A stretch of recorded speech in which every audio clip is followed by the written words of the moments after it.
When you go to the Lion of Judah and go to the front page, in other words, when you pull up the web page, you'll see right in the center of it. How many have seen what I've got posted in the center of the web page? Well, I've got a murdering Muslim with his arm around a little girl. That little girl's crying because he's getting ready to cut her head off. It's about that big. He's getting ready to behead her. But he has the most demonic smile on his face. He's a demon-possessed murderer. 35,000 people are on top of Mount Sinjar right now. Yazidis and Christians and what have you, fleeing from these murderers. And rightfully so, because they're crucifying them. I've had to do some praying, and I have to get some direction from God as to what to post, because some of these things are graphic. I don't know if you've ever seen a real crucifixion or not, but there are some real crucifixions of Christians on the internet. Real Christians that have been crucified at the hands of these murdering Muslims. And you say, well, no, we need to pray for them. Yes, we do, but you better lock and load. Because you see, you live in America. We've got an ocean between us and them.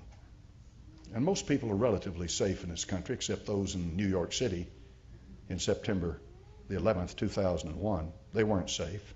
Over 3,000 of them died at the hands of murdering Muslims. And all of these generals, I'm listening to the generals now. Forget the politician. Listen to that professional military man, the general. He'll tell you that we are in jeopardy. He'll tell you that this country's being invaded right now through the southern border by Muslims, by radical Muslims, and they intend to come in here and kill you. They're going to kill you. I've been on their website.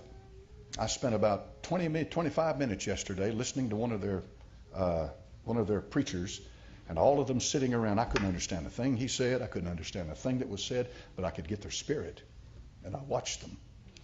And these people have a spirit attached to them. They're going to kill you. They are going to kill you, and they're going to shout Allahu Akbar when they do it. They're going to embrace and kiss each other, and they're certain they're in the will of God. And they're going to take your wives and they're going to rape them. They're going to take your children and they're going to behead them.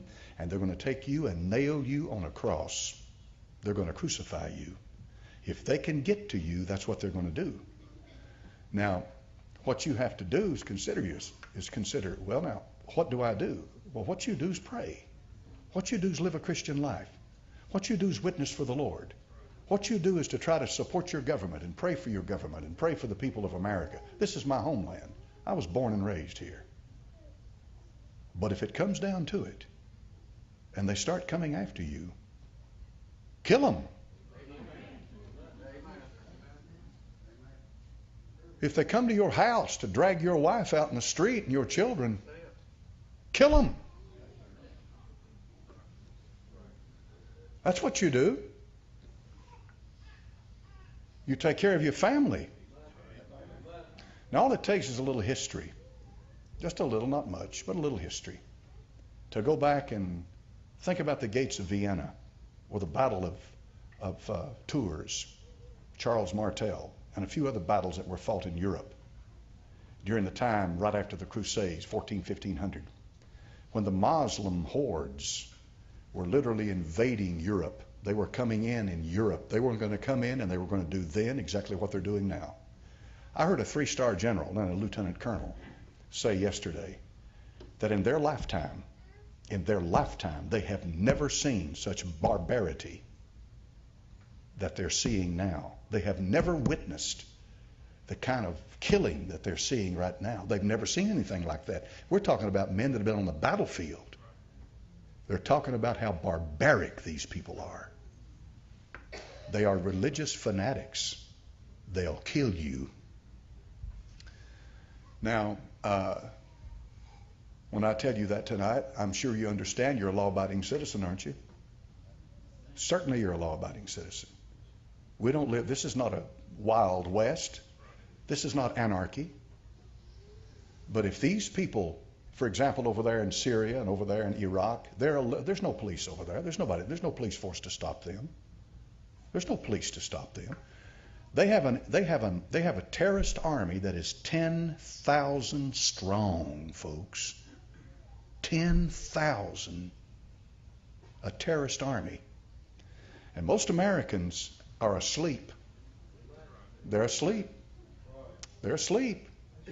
And they don't realize what's going on over there.